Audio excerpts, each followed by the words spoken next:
Sahabat-sahabat Kristus, salam jumpa dalam acara Sabtu, Sarapan Bersama Tuhan.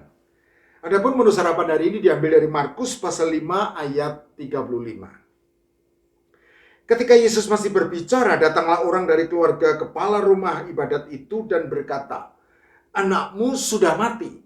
Apa perlunya lagi engkau menyusahkan guru?" Puluhan tahun lalu saya mengalami peristiwa menjengkelkan berkaitan dengan pelayanan medis. Ketika itu ayah saya sedang berada dalam kondisi kritis karena kambuh penyakit jantungnya. Oleh karena itu ia segera saya bawa ke rumah sakit terdekat di kota Semarang yang terkenal sangat baik kualitasnya. Masih terbayang dalam benak saya betapa cueknya para petugas IGD ketika menyaksikan betapa susahnya menurunkan ayah saya dari bangku becak yang kami tumpangi. Setelah ayah saya dibaringkan di atas pembaringan, maka saya segera melapor kepada petugas jaga IGD untuk segera memberi pelayanan medis kepada ayah saya. Petugas jaga IGD itu lalu dengan santai bertanya kepada saya, "Apakah penyakit ayah saya? Siapakah dokter yang biasa menanganinya? Dan siapakah yang bertanggung jawab dengan pembayaran biayanya?" Terus terang, pada waktu itu saya menjadi emosional dan merasa terhina. Emosional karena petugas rumah sakit tidak merespons betapa cemasnya saya dengan kondisi ayah saya yang sedang kritis dan terancam maut. Merasa terhina karena menduga sikap petugas rumah sakit yang nampak lambat serta terkesan bertele-tele itu karena melihat penampilan kami yang nampak miskin. Berhubung saya hanya berkaos lusuh dan bercelana pendek dan naik becak. Saya khawatir bahwa lambatnya pelayanan medis dari pihak rumah sakit akan mengakibatkan keterlambatan untuk menyelamatkan nyawa ayah saya. Lambat dan terlambat nampaknya merupakan dua hal yang saling berkaitan. Itulah sebabnya dalam kondisi ayah saya yang sedang kritis dan terancam maut, maka lambat dan terlambat membuat saya khawatir. Mungkin perasaan yang sama juga dialami oleh seorang ayah bernama Yairus. Karena anak perempuannya yang baru berumur 12 tahun sedang sakit keras dan hampir mati. Markus dalam Injilnya secara rinci menggambarkan peristiwa dramatis tersebut sebagai berikut. Sesudah Yesus menyeberang lagi dengan perahu, orang banyak berbondong-bondong datang lalu mengerumuni dia. Sedang ia berada di tepi danau, datanglah seorang kepala rumah ibadat yang bernama Yairus. Ketika ia melihat Yesus, tersungkurlah ia di depan kakinya dan memohon dengan sangat kepadanya, "Anakku perempuan sedang sakit, hampir mati. Datanglah kiranya dan letakkanlah tanganmu atasnya, supaya ia selamat dan tetap hidup." Markus pasal 5 ayat 21 sampai 23. Sahabat-sahabat Kristus, Yairus merupakan nama Yunani yang kemungkinan besar merupakan transliterasi dari nama Ibrani Yair yang berarti Yahweh menerangi. Sesuai namanya, Allah telah menerangi hidup Yairus sehingga ia menjadi berkat bagi banyak orang dengan menjadi kepala rumah ibadat orang Yahudi, yaitu seorang pemimpin yang mempunyai tugas khusus mengatur berlangsungnya ibadah dan juga menentukan siapakah yang akan berdoa, membaca kitab suci, dan juga mengkhotbahkannya. Sebagai seorang pemimpin rumah ibadat, Yairus tentu akrab dengan kitab suci dan mempunyai relasi yang harmonis dengan Allah. Itulah sebabnya iman Yairus bertumbuh dengan baik. Dan hal itu nampak jelas dalam permohonannya kepada Tuhan Yesus Kristus. Anakku perempuan sedang sakit, hampir mati. Datanglah kiranya dan letakkanlah tanganmu atasnya, supaya ia selamat dan tetap hidup. Markus pasal 5 ayat 23. Luar biasa. Iman Yairus sungguh luar biasa. Karena di tengah kekhawatiran karena kondisi anak perempuannya yang sedang kritis dan hampir mati karena sakit, Yairus tetap percaya dengan sepenuh hati bahwa Tuhan Yesus Kristus dengan tangan kuasanya pasti sanggup menyelamatkan putrinya dan membuatnya tetap hidup. Ternyata iman Yairus yang sangat besar tersebut mendapat respons positif dari Tuhan Yesus Kristus, sehingga ia segera pergi bersama Yairus. Markus mencatat, lalu pergilah Yesus dengan orang itu. Orang banyak berbondong-bondong mengikuti dia dan berdesak-desakan di dekatnya. Markus pasal 5 ayat 24. Lambat dan terlambat nampaknya merupakan dua hal yang saling berkaitan. Dan Yairus pasti juga memahami hal ini. Itulah sebabnya kesegeraan Tuhan Yesus Kristus untuk pergi dengannya pasti begitu melegakan hati Yairus, karena memberi pengharapan bahwa anak perempuannya tidak terlambat untuk diselamatkan. Celakanya, kesegeraan Tuhan Yesus Kristus untuk menolong justru menjadi lambat karena terhambat oleh keberadaan orang banyak yang berbondong-bondong mengikuti dia dan berdesak-desakan di dekatnya.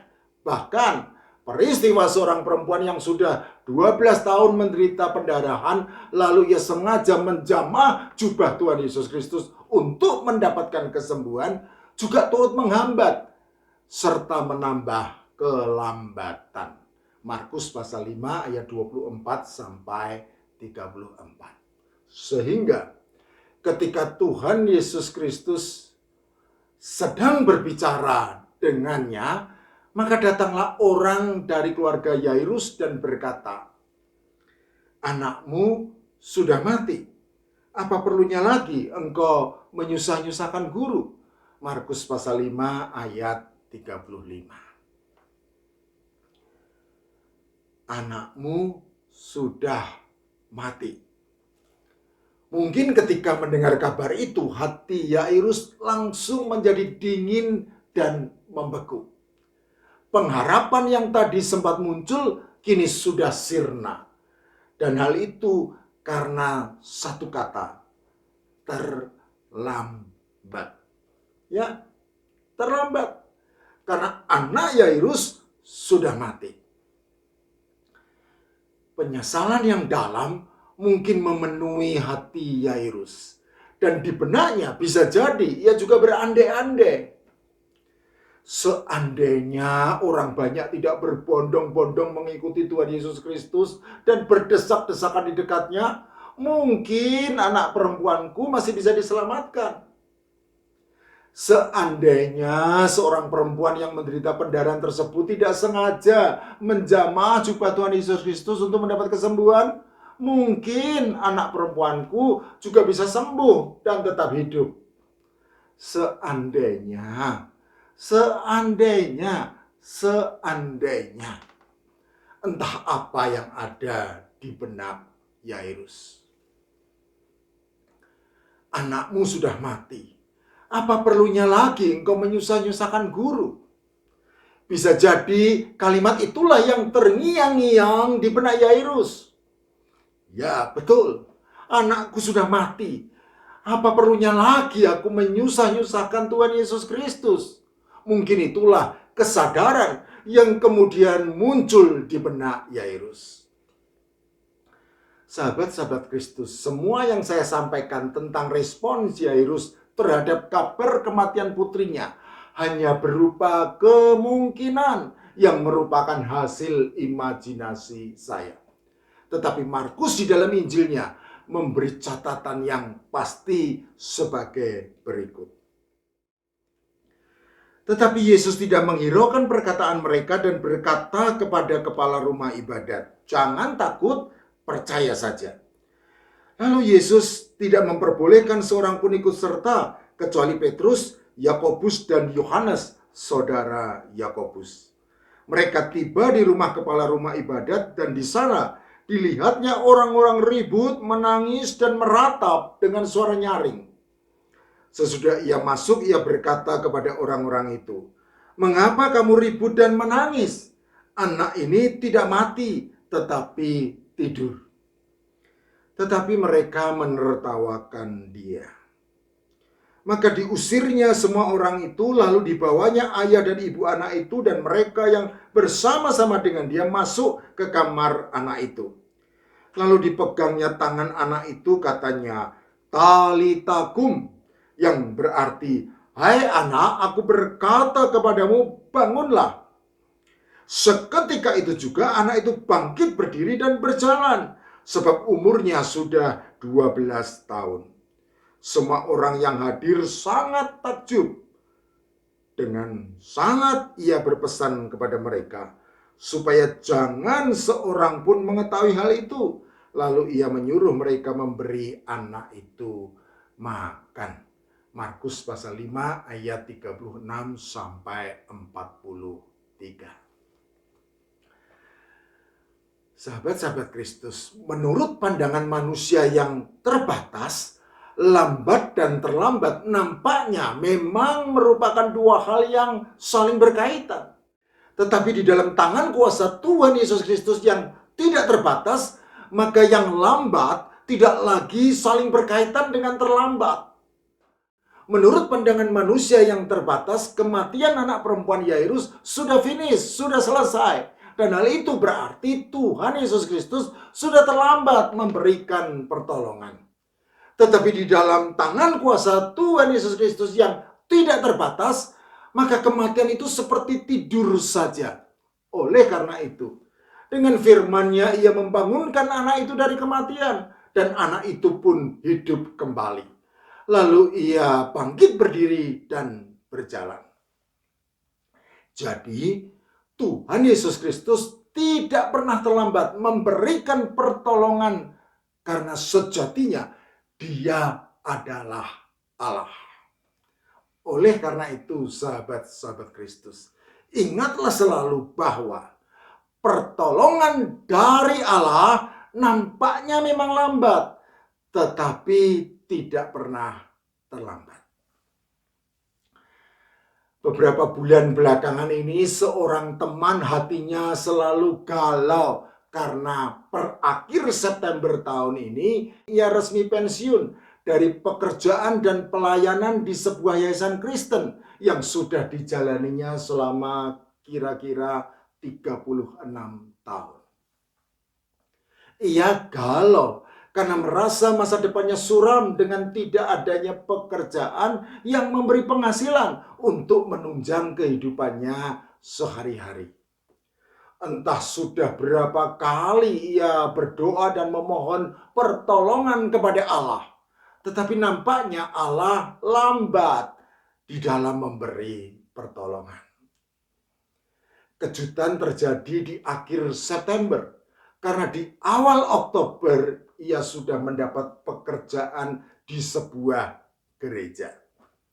Jadi Allah nampaknya memang lambat memberi pertolongan kepada umatnya. Tetapi Allah tidak pernah terlambat menolong umatnya.